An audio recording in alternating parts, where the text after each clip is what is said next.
In this video, we are going to talk about the secret behind Russia and Ukraine war. So, before starting the video, please like this video. Do subscribe and turn on the notification to our channel for future updates. In an act of aggression against Ukraine, Russia has massed tens of thousands of troops near the country's border, a move that has the potential to escalate into the greatest military war on European soil in decades. According to reports, the Kremlin is making all of the necessary preparations for war, including deploying military equipment, medical units, and even blood to the front lines. Earlier this week, President Joe Biden stated that Russia has gathered approximately 150,000 troops in the vicinity of Ukraine. In this context, diplomatic talks between Russia and the United States and its allies have so far failed to provide any concrete answers to the conflict. In a statement on February 15, Russia stated that it intended to partially withdraw soldiers, a likely indication that Russian President Vladimir Putin is eager to de-escalate the situation. However, the situation hasn't changed in the intervening days either. Russian President Vladimir Putin is said to have increased the number of troops on the ground since that statement was made. On Friday, U.S. Vice President Joe Biden told reporters that he is convinced that Russia has decided to attack Ukraine in the coming days or weeks. In his speech, Biden stated that we fear they will attack Ukraine's capital, Kyiv. Furthermore, the underlying concerns that have fueled this impasse remain unsolved. A key issue in this battle is Ukraine's long-term destiny.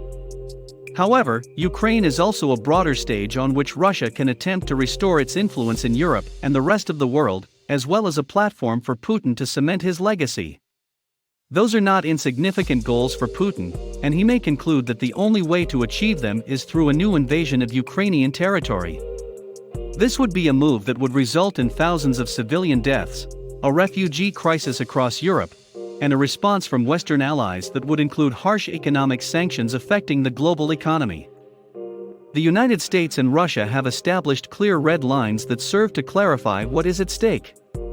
Russia provided the United States with a list of requests, some of which were non-starters for the United States and its allies in the North Atlantic Treaty Organization, including the European Union, NATO.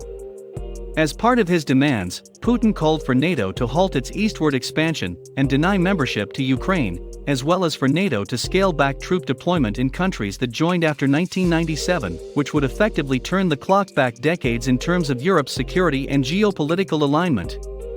As Michael Kaufman, research director in the Russia Studies program at CNA, a research and analytical group in Arlington, Virginia, put it, Russia's ultimatums are an attempt not just to secure interest in Ukraine, but also to effectively relegitimize the security architecture in Europe. The United States and NATO, as expected, rejected such requests. Both the United States and Russia are well aware that Ukraine will not become a member of NATO anytime soon.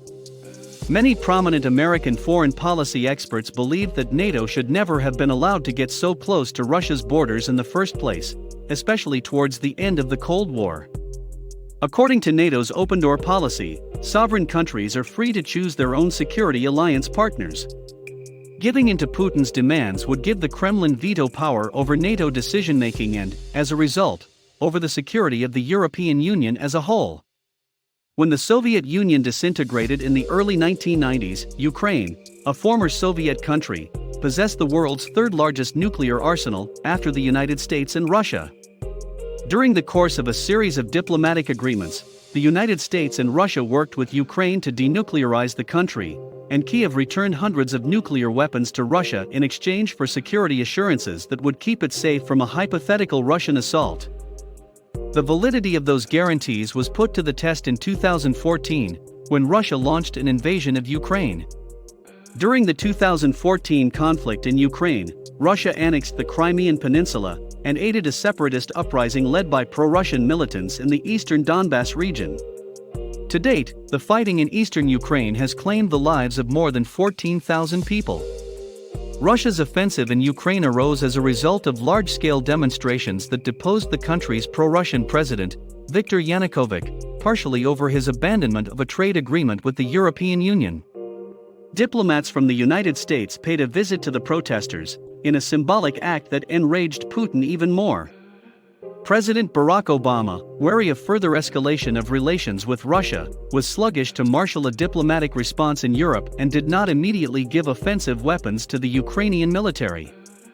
A career diplomat who served as ambassador to Georgia from 2015 to 2018, Ian Kelly said, "A lot of us were genuinely outraged that nothing more was done for the violation of that post-Soviet agreement. It just basically demonstrated that if you have nuclear weapons as Russia does, you're immune to significant actions by the international community," says the author. However, the very notion of a post-Soviet Europe is contributing to the current crisis. With the dissolution of the Soviet Union, Putin has become obsessed with regaining some sort of empire that had been lost. Ukraine plays a crucial role in this vision. As Putin has stated, Ukrainians and Russians were one people, a single whole, or, at the very least, would be if it weren't for outside interference, such as that from the West, that has erected a wall between the two nations.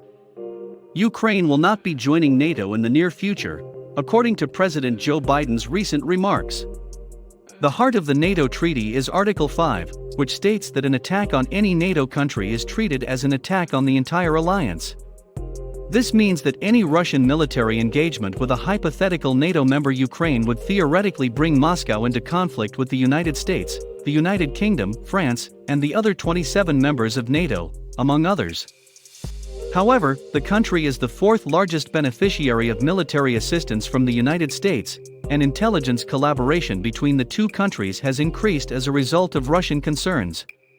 Putin and the Kremlin are well aware that Ukraine will not become a member of NATO, Ruslan Bortnik, head of the Ukrainian Institute of Politics, said in a statement.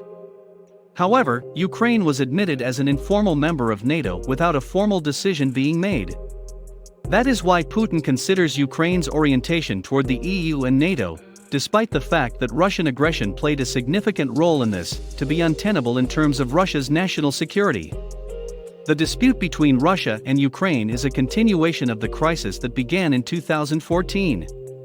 Recent political developments in Ukraine, the United States, Europe, and Russia, on the other hand, contribute to explain why Putin may believe the timing is right to act. Among these examples is the 2019 election of Ukrainian President Volodymyr Zelensky, a comedian who first appeared on television as a president before being elected as the country's leader. Another thing that you might recall about Zelensky is that he vowed during his campaign that he would reboot peace talks to end the bloodshed in eastern Ukraine, which included speaking directly with Russian President Vladimir Putin to resolve the crisis. Even Russia, which considered Zelensky as a political neophyte, as someone who could be more open to Russia's point of view, was certainly hoping to gain something from this. So, that's it for today's video. What are your thoughts on our video? Please let us know in comments section below. If you enjoyed this video and want to hear from me again, be sure to hit that subscribe button and turn on the notification to our channel before you go. Thank you so much for watching.